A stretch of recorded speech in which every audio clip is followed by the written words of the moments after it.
Je sais pas si vous savez à quel point c'est important de s'embrouiller avec une personne. Dans la vie, c'est bien deux fois de se disputer avec une personne. Je sais qu'une dispute, c'est quelque chose de négatif. Mais il y a beaucoup de bien dans ça.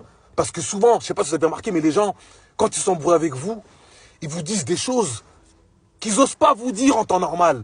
Tu vois? Et après, quand ils vont se calmer, ils vont dire non, mais j'ai dit ça parce que j'étais énervé, je le pensais pas. Non, non, non, non, non, non, non, non. C'est pas que tu le pensais pas. C'est que vu que tu étais énervé, tu as trouvé le courage de dire ce que tu penses. Contrairement à quand t'es pas énervé. Et là, maintenant, comme t'es plus énervé, bah tu te sens bête un peu.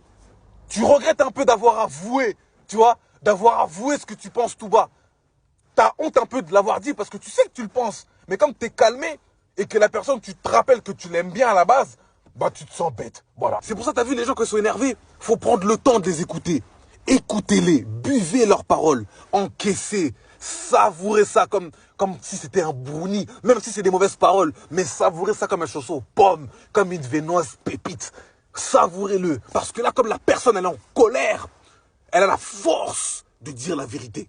Tu vois ce que je veux dire? Elle a le courage de dire ce qu'elle pense. Elle est en train de dire des vérités. Elle est en train de te dire ce qu'elle pense de toi. Elle est en train de te dire ce qu'elle te dit pas quand elle n'est pas énervée contre toi.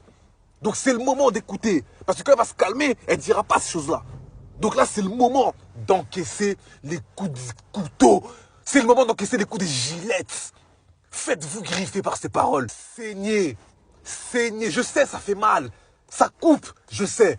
Mais il faut accepter d'avoir des cicatrices pour pouvoir savoir ce que la personne pense vraiment. Tu vois pas, des fois, il y a des mecs, quand ils s'embrouillent avec leur meuf, ils commencent à vider leur sac. Tu crois, t'es bien, tu sais ou quoi? T'es claqué là, t'es grosse, on dirait une vache, tu vois. Et quand il se calme, il regrette ce qu'il a dit, il commence à dire, ouais, j'ai dit ça parce que j'étais énervé.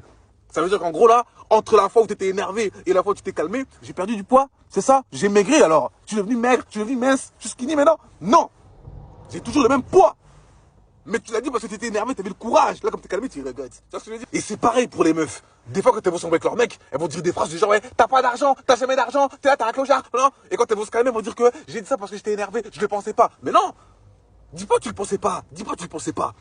Parce que si tu te seras embrouillé avec Bill Gates, est-ce que tu aurais dit, clochard, t'as jamais d'argent? Parce que t'es énervé? Non, tu l'aurais pas dit. Parce que tu sais que dans son compte bancaire, il y a plus de chiffres que dans ta calculette. Au revoir.